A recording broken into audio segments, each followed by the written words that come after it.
Okay. GP चे आज आपण पीवायक्यू बघणार आहे. 2024चा हा पीवायक्यू आहे. बेसिक कन्सेप्ट वरती आहे आणि इझिली तुम्ही हा सॉल्व्ह करू शकता.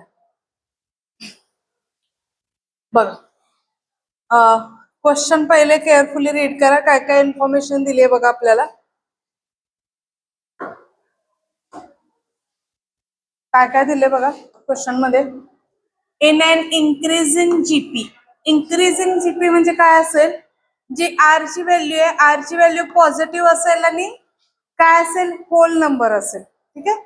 नाव in a positive term, then the sum of its the second term and sixth term.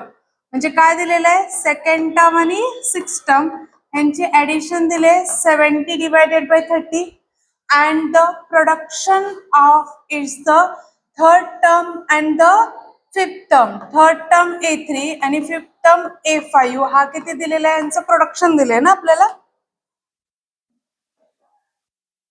हे किती दिलेलं आहे, प्रोडक्शन दिलेलं आहे. ठीक आहे.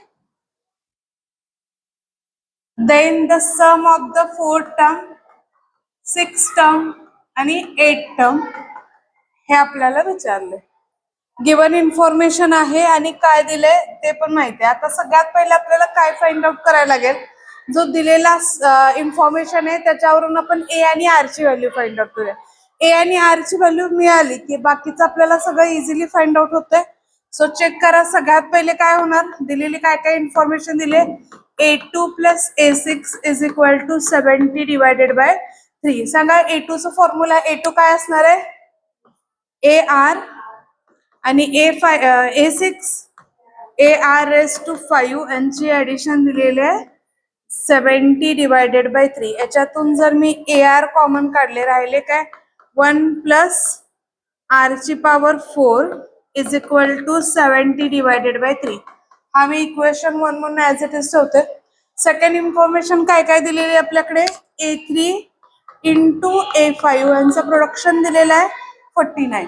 A3 ची व्हॅल्यू काय दिलेली आहे, AR² आणि हा काय असेल, AR टू द पॉवर 4 आणि हा दिलेला आहे 49. म्हणजे हा किती झाला सांगा, हे काय झालं आपलं A² आणि R to the power 6 is equal to 49. म्हणजे मी याला असं लिहू शकते का, AR चा cube two the power 49. AR³ 49 म्हणजे काय झालं, हे AR³ is equal to root of 49. म्हणजे AR³ हा झाला 7. AR³ म्हणजे किती नंबरची टर्म झाली, 4 नंबरची टर्म झाली का. म्हणजे जी 4 नंबरची टर्म पाहिजे होती आपल्याला ती 4 नंबरची टर्म मिळाली. हा 4 नंबरची टर्म झाली. ह्याला आपण इक्वेशन 2 फाइंड आउट करूया. आता बघा, जर इक्वेशन 1 आणि इक्वेशन 2 यांचं जर डिव्हिजन केलं तर ए कॅन्सल होईल. ए जर कॅन्सल झाला तर equation in the form of R मिळेल, क्वाड्रॅटिक इक्वेशन. ते क्वाड्रॅटिक इक्वेशन सॉल्व्ह केले की आपल्याला आर भेटेल. ए आणि आर भेटले की पुन्हा याच्यामध्ये पुट केले की ए भेटेल. सो ए भेटला, आर भेटला, ए भेटला, आर भेटले की आपल्याला जे फाइंड आउट करायचं आहे त्याच्यामध्ये पुट केले तर इझिली आन्सर भेटते. सो जीपी मध्ये आपण काय करतो, नॉर्मली डिव्हिजन करतो. सो हा काय होईल, ए डिवायडेड बाय 2 करा, या 2 डिवायडेड बाय ए करा. AR into 1 plus R to the power 4 is equal to 70 divided by 3. आणि हा काय होईल, AR³ डिवायडेड बाय 7. सो हा AA कॅन्सल झाला, हा RR कॅन्सल झाला. 1 plus R to the power 4 divided by R² is equal to हा काय होईल, 70 डिवायडेड बाय 3 इंटू 7 ना. सो हा झाला 10. 10 डिवायडेड बाय 3 क्रॉस मल्टिप्लाय केले. 1 plus R to the power 4 is equal to 10. हा 3 ने इकडे डिवाइड केला आणि हा R² इकडे जाऊन डिवाइडला गेला. काय भेटले बघा equation, 3 to the power R4 minus 10R² plus 3 is equal to 0. R² ला आपण तात्पुरतं काय कन्सिडर करूया, टी जर कन्सिडर केलं तर हा काय झाला, कोणत्या फॉर्म मध्ये झाला, क्वाड्रॅटिक फॉर्म मध्ये झाला का. आता सांगा अशा नंबर की ज्याचं मल्टिप्लिकेशन 9 आणि ऍडिशन -10 येतील. काय येतात फॅक्टर सांगा. -9 -1 -90 -t + 3 = 0. 3t कॉमन काढले राहिले काय t - 3 -1 आला t - 3 = 0. सो t - 3 आणि 3t - 1 = 0. काय काय भेटले बघा आपल्याला इथून t ची व्हॅल्यू भेटली 3 आणि t ची व्हॅल्यू भेटली 1/3. t म्हणजेच काय कन्सिडर केले r² ची व्हॅल्यू 3 झाली. सो r ची व्हॅल्यू झाली √3 आणि r ची व्हॅल्यू झाली 1/√3. आता r कोणतं सिलेक्ट करणार सांगा. √3 का 1/√3? √3 कन्सिडर करणार ना, कारण कसं सांगितले आपल्याला इन्क्रीजिंग जीपी सांगितले. इन्क्रीजिंग जीपी √3 ने येईल का 1/√3 ने येईल? √3 ने. सो आर कोणचा हा आर काय केला आपण √3 कन्सिडर केला. जर आर भेटला तर 2 मध्ये आपण आर ची व्हॅल्यू पुट केली. काय झालं 7 = a × r चा क्यूब. सो 7 / r चा क्यूब काय होईल 3√3 येईल का? 3√3 a ची व्हॅल्यू भेटली.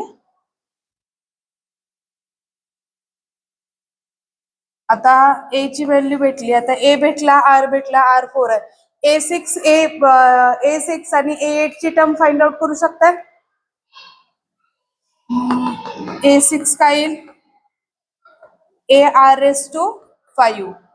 a ची व्हॅल्यू दिली 7 / 3√3 आणि r⁵ म्हणजे r ची व्हॅल्यू √3⁵.